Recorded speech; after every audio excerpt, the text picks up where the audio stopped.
Hello friends, learn in short में आपका एक बार फिर से स्वागत है। मेरा नाम है सरस और आप देख रहे हैं लर्न इन शॉर्ट। गाइस, ये जो वीडियो है तो गाइस मैं इसमें आपको बताऊंगी कि यूपी टेट जो 2023 में आएगा और फॉर्म गाइस ज़रूर आएगा एक बार, क्योंकि 2022 में आपको यूपी टेट देखने को नहीं मिला। तो अब 2000 अगर उम्मीद था गाइस कि 2022 के दिसंबर तक फॉर्म आ जाए, जैसे सी टेट का नवंबर में आया और यूपी टेट का भी आना चाहिए था, तो जानबूझ के यूपी टेट का फॉर्म इसलिए नहीं दिलाया गया क्योंकि उसके दो तीन रीजन थे। एक तो ये क्योंकि जो पीएनपी यूपी टेट कराती है, तो पीएनपी वालों को इस बार यूपी टेट कराने का, पीएनपी वाले जो डीएलएड कराते हैं यूपी में, तो वो संस्था से यूपी टेट को हटाना था, क्योंकि 2021 का पेपर का लीक का जो मामला था वो वहाँ के ही मतलब कि किसी मतलब जो वहाँ पे कार्यकर्ता थे उन्हीं के द्वारा कुछ ऐसा सुनने में मिल रहा था। तो गाइस इसीलिए अब संस्था को चेंज किया गया है जहाँ से यूपी टेट होगा। और एक दूसरा रीज़न ये भी था कि अगर यूपी टेट का फॉर्म आ जाता है तो फिर बच्चे सुपर टेट के लिए हल्ला करने लगते, क्योंकि 3-4 साल हो गया, वैकेंसी का कोई अता पता नहीं है और बहुत सारे बैच के बच्चे पढ़े हैं। 2017 के पहले के भी बैच के बच्चे हैं जो पहले वैकेंसी नहीं निकाल पाए होंगे, वो भी पढ़े हैं। 2017 के बच्चे हैं, 2018 के बच्चे हैं बैच वाले, उसमें बीएड भी हैं और बीटीसी भी हैं। तो बीएड वाले तो अभी फ़िलहाल प्राइमरी के लिए एलिजिबल हैं ही। तो गाइस आज हम लोग बात कर लेते हैं यूपी टेट के बारे में, क्योंकि जल्द ही यूपी टेट का फॉर्म आपको देखने को मिल सकता है। आप मानकर चलिए कि फेब या मार्च तक इसका फॉर्म आ जाएगा और उसके बाद फिर एग्ज़ाम आपका 1-2 महीने के अंदर हो जाएगा। तो आप जो गाइस सीटेट का केवीएस का फॉर्म नहीं भर पाए हैं, जैसे कि आप देख रहे होंगे कि सीटेट में 32 लाख लोगों ने सीटेट इस बारी फॉर्म भरा था।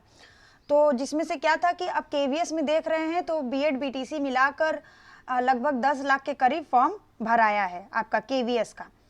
तो गाइस आपको करना क्या है कि जो केवीएस का फॉर्म नहीं भर पाए, जैसे कि मेल कैंडिडेट होते हैं केवीएस में, उनकी एज मतलब अगर 30 के ऊपर होती है तो मेल कैंडिडेट को नहीं लिया जाता है, फीमेल को ले लिया जाता है।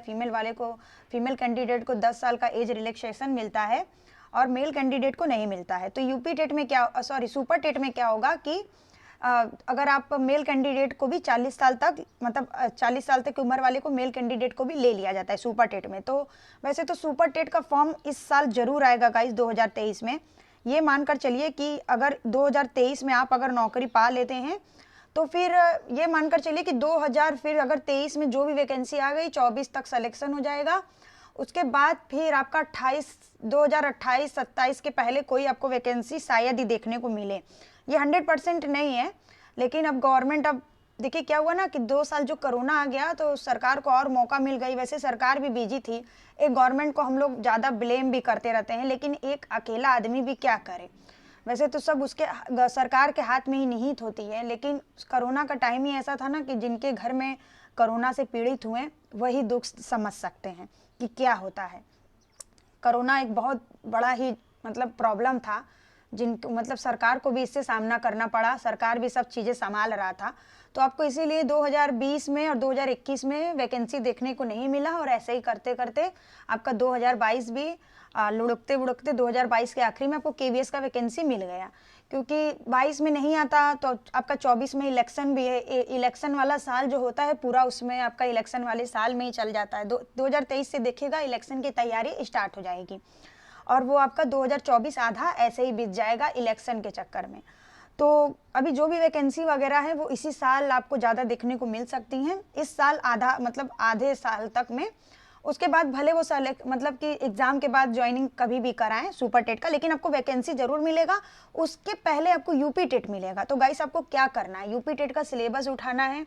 जो सी टेट का एग्ज़ाम दे चुके हैं उनके पास टाइम है, जो केवीएस की तैयारी नहीं कर रहे हैं और जो केवीएस की तैयारी कर रहे हैं अभी, तो वो फिलहाल केवीएस पे ही ध्यान दें।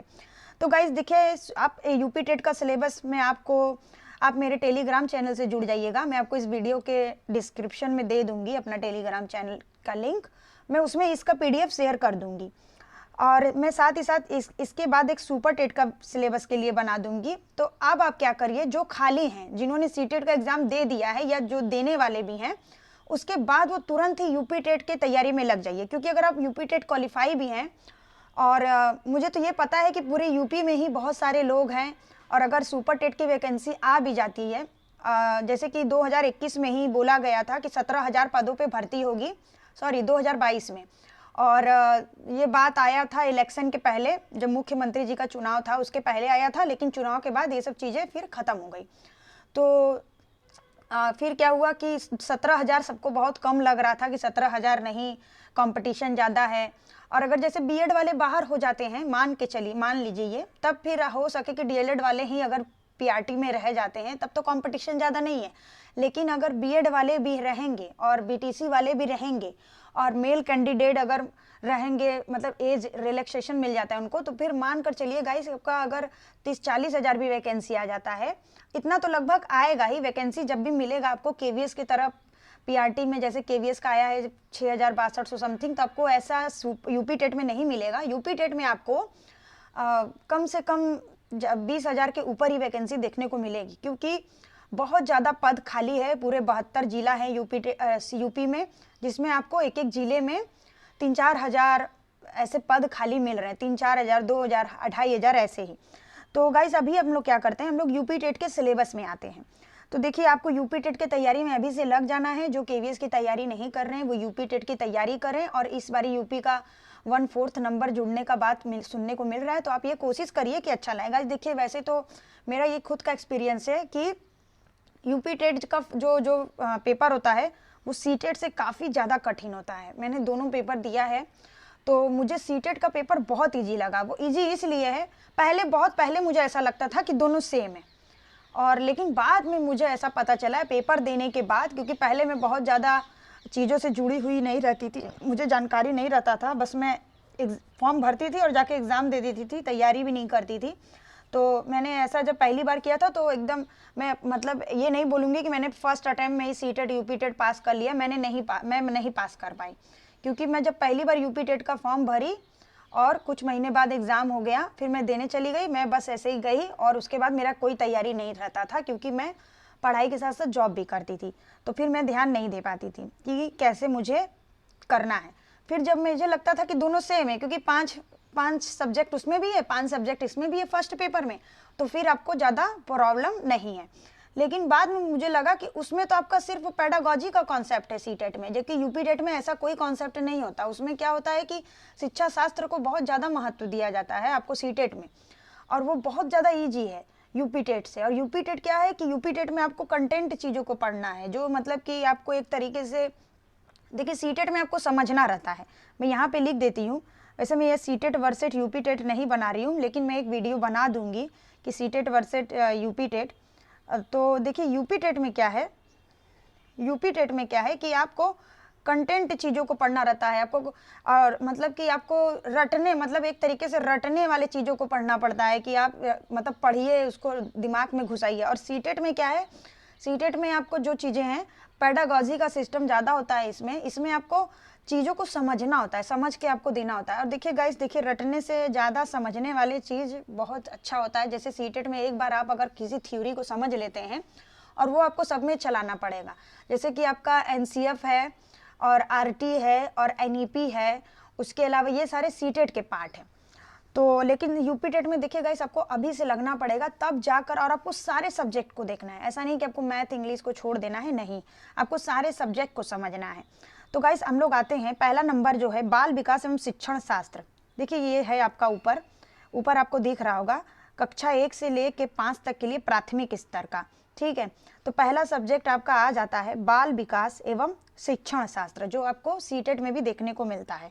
ये 30 नंबर का रहेगा, माइनस मार्किंग नहीं होता है, और आपको 30 में से 30 अगर आप ला देते हैं या 25 भी ला देते हैं, 150 नंबर का टोटल पेपर रहेगा आपका। तो इसमें फिर देखिए बाल विकास एवं शिक्षण शास्त्र है, तो फिर इसका जो इसमें ऐसे करके दिया हुआ है क ख ग ऐसे करके। तो आपको देखिए जो पहला है बाल विकास में आपको चाइल्ड डेवलपमेंट का मतलब कॉन्सेप्ट को पढ़ना होगा। उसके बाद बाल विकास का अर्थ, आवश्यकता, क्षेत्र, ये वाला सेक्शन, बाल विकास का अर्थ, आवश्यकता तथा क्षेत्र, बाल विकास की अवस्थाएं, शारीरिक विकास, मानसिक विकास, संवेगात्मक विकास, ये सारी चीज़ें आपको इसमें पढ़नी है।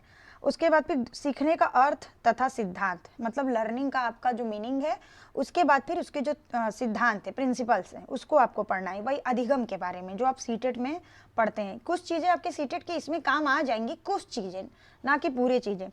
जैसे कि इसमें आपको पर्यावरण का भी वही चीज़ मिल जाएगा, परिवार। और लेकिन हाँ ये है कि एनसीईआरटी बेस्ड ये नहीं होता है, आपका सीटेड एनसीईआरटी बेस्ड होता है, क्योंकि सीबीएसई ही एनसीईआरटी का बुक बनाती है। तो फिर और यूपी टेट क्या है कि ये इसमें आपको यूपी से रिलेटेड बहुत सारे क्वेश्चन भी देखने को मिलते हैं। कभी कभी इसमें क्या होता है एग्जाम में कि आउट ऑफ, जैसे सी टेट में आउट ऑफ सिलेबस जल्दी नहीं आता है, 1% ही आ गया तो आ गया, लेकिन यूपी टेट में आउट ऑफ सिलेबस भी कुछ चीज़ें आ जाती हैं, जैसे कि यूपी की कुछ चीज़ों को उसमें उठाकर दे दिया जाता है, और ऐसे बाहर की चीज़ों को भी। ये गाइस हो गया बाल विकास एवं शिक्षण शास्त्र का। उसके बाद भी शिक्षण एवं शिक्षण विधाएं, शिक्षण का अर्थ, शिक्षण का उद्देश्य, शिक्षण का संप्रेषण, शिक्षण के सिद्धांत, शिक्षण के सूत्र, ये है। समावेशी शिक्षा, निर्देशन एवं परामर्श, इसमें कुछ मनोवैज्ञानिक चीज़ें भी आपको पढ़नी होगी जो आप अपने डीएलएड में पढ़े होंगे, क्योंकि डीएलएड भी देखिए कौन कराता था, आपका परीक्षा नियामक प्राधिकारी, जो आपका यूपी में ही इलाहाबाद में है। तो आपको इसमें कुछ उससे आपको बहुत ज़्यादा चीज़ें इसमें पढ़ने को मिलेंगी। इसमें आपको मनोविज्ञान शाला उत्तर प्रदेश प्रयागराज, मंडली मनोविज्ञान केंद्र, समावेशी शिक्षा का निर्देशन, ये सारी चीज़ें जो आपको ये सारी चीज़ें जो आपको इस पॉइंट में देखने को मिल रही हैं, ये सारे हैं आपका बाल विकास एवं शिक्षण शास्त्र के अंतर्गत। उसके बाद अधिगम और अध्यापन, कि बालक किस प्रकार से सोचते हैं, सीखते हैं, बालक समझते हैं। गाइस अगर आप केवीएस की भी तैयारी कर रहे हैं तो ये सब चीज़ें आपको तो उसमें भी पढ़ने को मिल ही रही है, जो आपका पेडागॉजी है। उसके बाद गाइस आगे बढ़ते हैं, वो आपका ये वाला जो यहाँ तक का था, ये आपका बाल विकास एवं शिक्षण शास्त्र था पूरा, जिसमें आपको 4-5 एक क पॉइंट था और एक ख पॉइंट है, जिसमें क के अंदर भी कुछ पॉइंट था और ख के अंदर भी, देखिए ख के अंदर ये सारे पॉइंट मिलेंगे आपको। उसके बाद लैंग्वेज में आ जाते हैं, इसमें भी आपको सीटेड जैसा ही मिलता है। लैंग्वेज 1 हिंदी, इसमें आपको लैंग्वेज 1 में हिंदी ही लेना पड़ता है। जैसे सीटेड में क्या होता है कि आप इंग्लिश भी ले लेते हैं, लेकिन इसमें आपको लैंग्वेज 1 में हिंदी लेना पड़ता है। और आपका फिर आता है लैंग्वेज 2। लैंग्वेज 2 में गाइस आप हिंदी, देखिए यूपी टेट में गाइस, देखिए सी टेट में क्या है, यहाँ पे मैं आपका एक कॉन्सेप्ट क्लियर कर दूँ। 30 नंबर का देखिए आपका यहाँ पे ये भी है, ठीक है, 30 नंबर का आपका ये भी है। 30 में से गाइस अगर आप मान लीजिए पेडागॉजी में आप 25 ला देते हैं, आप हिंदी में 25 ला देते, तो 50 आपका यहीं पे हो जाता है। तो अभी हम लोग 50 तक जोड़ते हैं, फिर आगे बढ़ेंगे तो हम लोग को 120 प्लस करना है। तो हिंदी में देखिए क्या है कि हिंदी आपको यूपी टेट में हिंदी को फर्स्ट लैंग्वेज में लेना है, क्योंकि यूपी टेट में क्या होता है कि आप सेकंड लैंग्वेज में कुछ, मतलब फर्स्ट लैंग्वेज में आप इंग्लिश या फिर अदर सब्जेक्ट नहीं ले सकते, आपको फर्स्ट लैंग्वेज में हिंदी ही लेना है, ठीक है। क्योंकि अगर आप यूपी टेट गाइस अगर आप डीएलएड किए होंगे तो फिर आप मतलब आपका जब स्कूल में 1 महीने का वो लगता होगा टीचिंग, तो फिर टीचिंग प्रोग्राम जो होता है आपका, तो फिर उसमें आपने देखा होगा कि बच्चे क्या होते हैं कि 1 से लेकर 5 तक के बच्चे होते हैं, और आसपास के ही, मतलब स्कूल के आसपास के ही बच्चे होते हैं, और बहुत ज़्यादा एकदम गरीब परिवार से वो लोग बिलोंग करते हैं, क्योंकि वो लोग को खाना वाना सब उसी स्कूल में मिलता है। अगर आप गए होंगे अपने जो भी यूपी के शहर में होंगे आप, जिला में, तो आपने ये देखा, अगर आप यूपी से हैं और ये मेरा वीडियो देख रहे हैं तो कमेंट के थ्रू प्लीज़ बताइएगा कि आपका स्कूल, मतलब आपने जो आप टीचिंग आपका हुआ था, तो फिर आप कहाँ कहाँ गए थे, किस किस ज़िले से आप लोग हैं। तो गाइस उसमें आपने ये देखा होगा कि बहुत ही गरीब घर के बच्चे बिलोंग करते हैं। इंग्लिश का स्तर उनका बहुत अच्छा नहीं होता है, हम लोग को उनका इंग्लिश का स्तर सुधारना पड़ता है, और हम लोग को मतलब उन लोग को पढ़ाने के लिए भी प्रेरित करना पड़ता है, पढ़ने के लिए, कि बच्चा प्रेरित होकर स्कूल आए। उसमें से बहुत ज़्यादा ब्रिलियंट बच्चे भी होते हैं। मैं भी जब 1 साल तो कोरोना आ गया था, तो मतलब 1 साल नहीं, 4 सेमेस्टर में 4 बार आपको जाना पड़ता है। तो 1 सेमेस्टर में कोरोना आ गया था, तो जिसकी वजह से हम लोग ऑनलाइन टीचिंग लग गया था। और तो गाइस मैं जब 3 बार गई तो मैंने देखा कि उसमें से बहुत अच्छे अच्छे ब्रिलियंट बच्चे भी हैं, जो मतलब कि ये उनको इतना फ़र्क पता रहता था कि टीचर कौन है, और ये बाहर से आई हैं। छोटे छोटे बच्चे रहते थे, लेकिन उनको इतना नॉलेज रहता था, और वो हम लोग से डरते भी नहीं थे, क्योंकि उन्हें इतना भी जानकारी था कि उन्हें डरना है तो जो टीचर उन्हें रेगुलर पढ़ाते उनसे, उनको इतना अंतर भी पता था। उसमें से बहुत सारे तेज बच्चे भी थे जो और सब्जेक्ट में बहुत ज़्यादा तेज थे, उनको पूरे स्कूल का मॉनिटर बना दिया जाता था। तो क्या बोलते हैं कि जो डीएलएड कर रहे हैं गाइस, अगर अभी भी उनको कोई हेल्प चाहिए, अगर वो मेरा वीडियो देख रहे हैं तो आप मुझे कमेंट के थ्रू पूछ सकते हैं। मैं आपको अपने डीएलएड का बताऊंगी कि आपको आगे क्या क्या करना पड़ता है। तो गाइस फिर आते हैं इस पे। हाँ, तो हिंदी पे यूपी में मतलब क्या है कि हिंदी पे ज़्यादा इंपॉर्टेंस दिया गया है और सेकंड लैंग्वेज आप कोई भी ले सकते हैं यूपी टेट में। तो हिंदी में देखिए आपको क्या पढ़ना है, 30 नंबर का है। अपठित अनुच्छेद, हिंदी वर्णमाला, वर्णों के मेल से मात्रिक तथा मात्रिक शब्दों की पहचान, वाक्य रचना, हिंदी की सभी ध्वनियों के पारस्परिक अंतर की जानकारी, और ये सब चीज़ें आपको पढ़नी है जो आप लगभग लगभग नहीं, आपको सीटेट में तो 15 नंबर का पेडागॉजी ही मिल जाता है हिंदी का, कि बच्चों को आपको हिंदी विषय कैसे पढ़ाना है, कैसे समझाना है, ये सब चीज़ों का मिल जाता है। तो ये आपको हिंदी में पढ़ना है। देखिए विलोम, समानार्थी, तुकांत, अनुकांत, समान ध्वनि वाले शब्द, संज्ञा, सर्वनाम, क्रिया विशेषण, वचन, लिंग, मतलब आपको हिंदी पूरा लूसेंट का एक जो किताब होता है या फिर अरिहंत का, वो आपको पढ़ डालना है। जैसे कि आपको एक कॉम्पिटेटिव एग्जाम के लिए आप पढ़ते, मतलब वो वैकेंसी के लिए आप पढ़ते हैं। भाषा विकास का अध्यापन, अधिगम और अर्जन, भाषा अर्जन के सिद्धांत, सुनने और बोलने की भूमिका, ये सबसे भी देखिए आ जाएंगी आपके।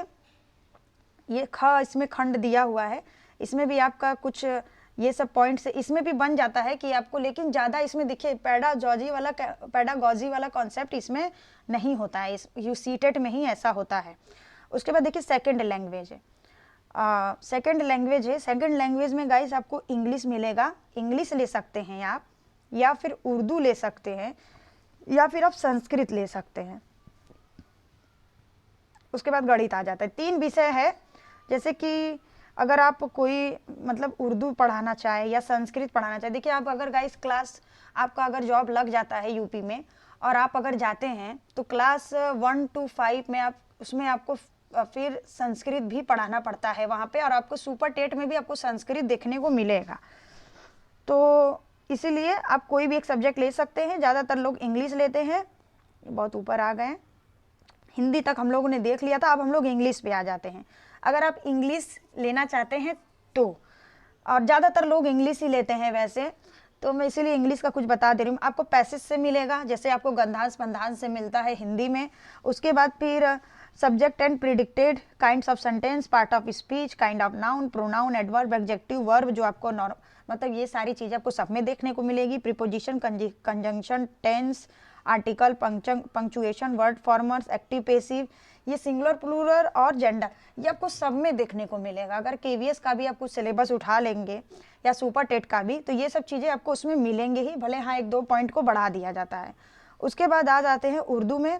मैं ये दे दूंगी आपको पीडीएफ, आप अपना मिला लीजिएगा। ये उर्दू और संस्कृत को मैं नहीं बता रही हूँ। उसके बाद हम लोग गणित पे आ जाते हैं। गणित में देखिए क्या है गाइस, गणित यूपी टेट का जो होता है बहुत कि नॉर्मल गणित नहीं आता है, थोड़ा इसमें कठिन गणित आता है। तो अगर आप गणित मत छोड़िए, गणित में भी आप 30 में से अगर मान लीजिए कि 10 तो सॉल्व कर लिए, 15 सॉल्व कर लिए और बाकी का तुक्का लगा लिए, तुक्का में 2-4 तो ठीक हो ही जाएगा, लेकिन आप हाँ सॉल्व करके आपको कुछ 10 से 15 तो सही करना ही है, कि आप गणित में ना करके 20 नंबर तो ले ही आए। तो इंग्लिश में आप मान के चलिए, अगर आप हिंदी और पेडागॉजी में आपने, शिक्षण शास्त्र में आपने 25-25 नंबर ला के 50 नंबर पा लिया, और इंग्लिश में भी ऐसे ही आपने 20 से 25 नंबर ले आए आप, 25 नंबर तो गाइस आपको गिरी हालत में लेके आना ही है या उससे ज़्यादा ही। उसके बाद फिर गणित में आते हैं। गणित में देखिए आपको क्या पढ़ना है, संख्याओं एवं संख्या का जोड़ घटाव गुणामान, मतलब कि नंबर सिस्टम आपको देखिए सब में पढ़ना पड़ता है, वो पढ़ना है। लघुत्तम, समापवर्तक, भिन्न, जोड़ घटा, और ये आपको जो गणित का कॉन्सेप्ट है यूपी टेट का ना, ये आपको सुपर टेट में भी हेल्प करेगा, क्योंकि देखिए लाभ हानि, प्रतिशत, साधारण ब्याज, ये सब चीज़ें जो होता है ना, दशमलव, भिन्न, घटाव, जोड़, ये सब चीज़ें आपको सुपर टेट में भी काम आएंगी। ज़्यादातर आपको ये वाले पॉइंट, प्रतिशत, लाभ हानि, साधारण ब्याज, ये सब। उसके बाद फिर आपका देखिए कैलेंडर से क्वेश्चन आएगा, ज्यामिति से क्वेश्चन आएगा, धन, रुपया, मापन, परिमिति, ये सब चीज़ें से क्वेश्चन आएंगे। आयतन, क्षेत्रफल, रेलवे, बस कि इतने किलोमीटर से आपका रेलवे पहुंचा दिया, ये सब टाइप के क्वेश्चन। उसके बाद अध्यापन संबंधी मुद्दे ख वाले सेक्शन में, गणितीय तार्किक चिंतन, चिंतन की प्रक्रिया, कुछ क्वेश्चन देखिए यूपी टेट में भी कुछ आपको पेडागॉजिकल क्वेश्चन दे देता है, लेकिन ज़्यादा ये ध्यान देता है कि आप सॉल्यूशन करके करें। ये पेडागॉजी वाले क्वेश्चन को बहुत कम देता है। तो इसमें भी देगा कि आपको कैसे पढ़ाना है, क्या करना है, लेकिन बहुत ज़्यादा क्वेश्चन नहीं देता है। उसके बाद देखिए पर्यावरण में आ जाते हैं। देखिए यूपी टेट में आपको क्या क्या पढ़ना पड़ता है पर्यावरण के लिए, भूगोल, इतिहास, विज्ञान, नागरिक शास्त्र, पर्यावरण, ये भी आपका 30 नंबर का होता है और 30 में से आपको 25 से 28 नंबर लाना बहुत ज़रूरी है, क्योंकि इस बार यूपी टेट में आपको 150 में से कम आप 120 नंबर तो लाइए। जनरल वालों के लिए 90 पासिंग नंबर होता है। उसके बाद देखिए इसमें भी आपको मिल जाएगा 6 थीम वाले कॉन्सेप्ट, परिवार, भोजन, आवास, पेड़ पौधे, हमारा परिवेश, मेला वेला। मेला वेला से देखिए थोड़ा से टफ क्वेश्चन बन जाते हैं, जो आपको क्या है याद करना पड़ेगा दिमाग में। और ये जो आपका 6 थीम वाले हैं, जो आपका सीटेट में होता है, food, shelter, water, travel, family, ये सब चीज़ें, तो ये सब चीज़ें आपको इसमें भी हैं, लेकिन क्वेश्चन थोड़ा सा हट के बना देता है यूपी टेट में। उसके बाद देखिए और क्या पॉइंट है, और हम लोग पर्यावरण में देख लेते हैं कि हमारा परिवेश, मेला, जल से क्वेश्चन बनेगा आपका, स्थानीय पेशे से जुड़े कि व्यक्ति कैसा व्यवसाय करता है, कहाँ के लोग क्या काम करते हैं, यातायात, संचार, खेल, भावना, भारतीय नदियाँ, महासागर, हमारे प्रदेश, नदियाँ, वन, यातायात, संविधान, संविधान से बहुत सारे क्वेश्चन बन जाते हैं, शासन व्यवस्था, स्थानीय शासन, ग्राम पंचायत, पर्यावरण आवश्यकता, महत्व, तो ये सब चीज़ें बन जाएंगी। उसके बाद अध्यापन संबंधी मुद्दे, देखिए इसमें भी बन जाएगा कि पर्यावरण से आप बच्चों को कैसे चीज़ों को समझाएंगे। तो ये सब चीज़ें आपको थोड़ा सा समझ लेना है, लेकिन सबको देखिए गाइस, अगर आपको ज़्यादा दिक्कत हो तो आप प्रीवियस ईयर लगा लीजिए। आज से जितने भी यूपी टेट आपके 2011-12 से जो भी हुए हैं, उसके लिए आप एक प्रीवियस ईयर का बुक ले लीजिए, क्योंकि अभी तक तो यूपी टेट देखिए आपका वही OMR सीट भरने वाला होता है। उसके बाद ये आपका चैप्टर मतलब सिलेबस ख़त्म। तो गाइस मेरा इस वीडियो को बनाने का सिर्फ यही मुद्दा था कि आप जो अभी KVS की तैयारी नहीं कर रहे हैं, वो क्या करें कि वो मतलब कि वो ये करें कि वो यूपी टेट की तैयारी स्टार्ट कर दे, जो यूपी से बिलोंग करते हैं। और क्या बोलते हैं कि बाहर वाले भी यूपी में अप्लाई कर सकते हैं, लेकिन उनके पास क्या होता है कि वहाँ का निवास प्रमाण पत्र होना चाहिए। यूपी का कुछ ऐसा प्रोसेस होता है, अभी मैं उस पर डीपली जानकारी मुझे नहीं है, लेकिन हाँ मैंने इतना जब सर्च किया था तो मुझे ये पता था कि उनके पास शायद 5 साल का वहाँ का रेजिडेंशियल कुछ निवास का होना चाहिए गाइस। तो एकदम मना नहीं है, जैसे कि बिहार वगैरह में क्या है कि एकदम मना हो गया कि बाहर वाले नहीं भर सकते। जैसे MP में भी देखिए भर सकते हैं बाहर वाले। अभी MP का भी वैकेंसी आया था, एक आया था आपका BEd वाले को ले रहा है, एक कुछ छोटे स्तर का भी आया था, लेकिन अभी मुझे वो शो नहीं कर रहा, मतलब मैंने खूब सर्च किया, मुझे वो दिख नहीं रहा था, लेकिन शायद 2 वैकेंसी आई थी। और रीट का भी गाइस मतलब राजस्थान का भी आपका आ गया, जो रीट पास है वो भी अप्लाई कर दीजिए, वैकेंसी काफ़ी अच्छा 48,000 समथिंग है, तो आप उसको भी अप्लाई कर दीजिए गाइस। और गाइस वीडियो पसंद आया तो वीडियो को लाइक कर दे, चैनल को सब्सक्राइब कर दे और बेल आइकन को क्लिक कर दें, और भी अपने दोस्तों के साथ शेयर करें कि इसके साथ जुड़े गाइस। और गाइस अगर आप कमेंट करते हैं तो बहुत ज़्यादा मोटिवेट होते हैं, मतलब मुझे मोटिवेशन मिलता है। और गाइस मैं एक वीडियो बनाऊंगी, उसमें मैं आपको ये प्राथमिक स्तर का था, मैं उसमें आपको 6 to 8 के बारे में बताऊंगी, और उसके बाद मैं आपको सुपर टेट के लिए भी एक वीडियो बना दूंगी। ओके गाइस, इस वीडियो में इतना ही, और तब मिलते हैं आपको नेक्स्ट वीडियो में। और आप मेरे टेलीग्राम चैनल से जुड़ जाइए, मैं आपको इसका PDF उसमें शेयर कर दूंगी। तब तक के लिए बाय बाय।